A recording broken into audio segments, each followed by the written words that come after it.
نبی اکرم صلی اللہ علیہ وسلم کی شخصیت کے عظمت کے مختلف پہلو ہیں۔ ایک ہے آپ کا مقام و مرتبہ اور آپ کی عظمت بحیثیت نبی، ایک ہے آپ کی عظمت، آپ کا مقام رفیع و بلند بحیثیت انسان۔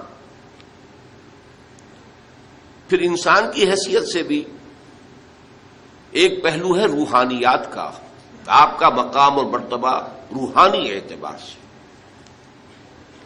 اور دوسرا پہلو ہے عام انسانی معاملات کا، جن میں کہ انسان اپنی زندگی کے دوران لامحالہ جن میں سے گزرتا ہے اور مختلف حیثیتوں سے اس دنیا میں کام کرتا ہے۔ تو یہ جو مختلف پہلو ہیں عظمت محمدی کے صلی اللہ علیہ وسلم، ان میں سے بعض پہلوؤں کے بارے میں یہ بات ہمیں اچھی طرح سمجھ لینی چاہیے کہ اس کی عظمت، آپ کی عظمت کا بیان تو درکنار، اس کا ادراک اور شعور اور فہم بھی ہمارے لیے ناممکنات میں سے ہے۔ دیکھیے، سادہ سی مثال ہے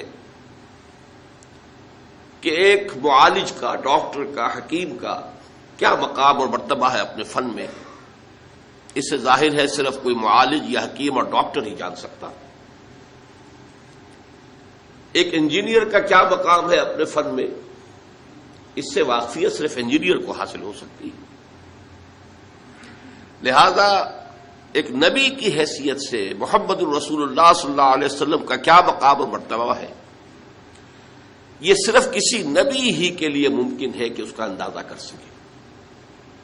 کسی غیر نبی کے لیے یہ محال عقلی ہے۔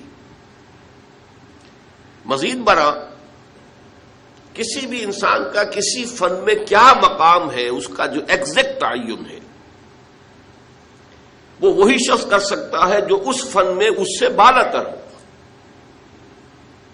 اس لیے کہ نیچے جو ہوگا وہ تو صرف دیکھے گا اوپر کی طرف، اس کے لیے یہ ممکن نہیں ہے کہ اپنے سے بلندتر مقام کے حامل شخص کا اصل مقام اور مرتبہ معین کر سکے۔ اب ظاہر بات ہے کہ نبی اکرم صلی اللہ علیہ وسلم سے بالا تر مقام کسی نبی کا نہیں، لہذا کسی نبی کے لیے بھی یہ محال عقلی ہے کہ وہ حضور کے اصل مرتبہ اور مقام کو سمجھ سکے۔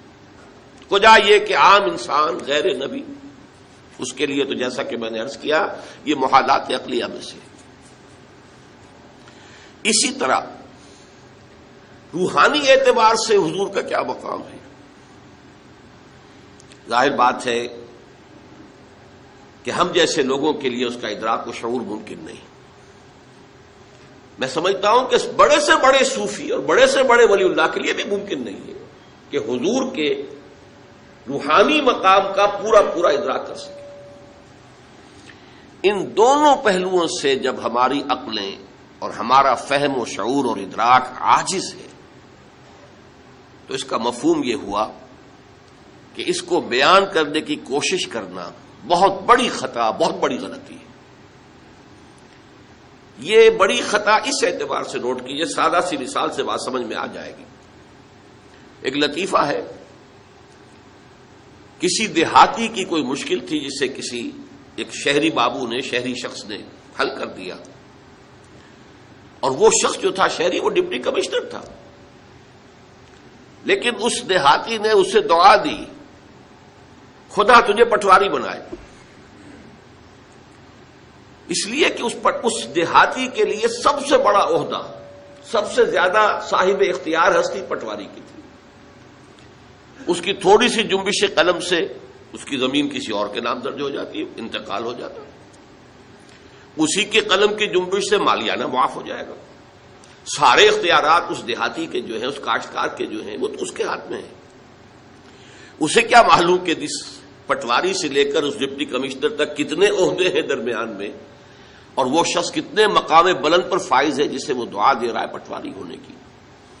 تو اسی کا اندیشہ ہے کہ ہم اگر حضور کے ان مقامات کو بیان کرنے کی کوشش کریں گے تو شدید خطرہ ہے کہ ہم حضور کی توہین کے مرتکب ہو جائیں، اس لیے کہ کما حقہ بیان ممکن نہیں ہے۔ جب کما حق بیان ممکن نہیں ہے تو ہم اپنے تصور کے مطابق مدح کریں گے، اور وہ بہت کمتر ہوگی اصل مقام کے اعتبار سے، اور اسی کا نام توہین ہے۔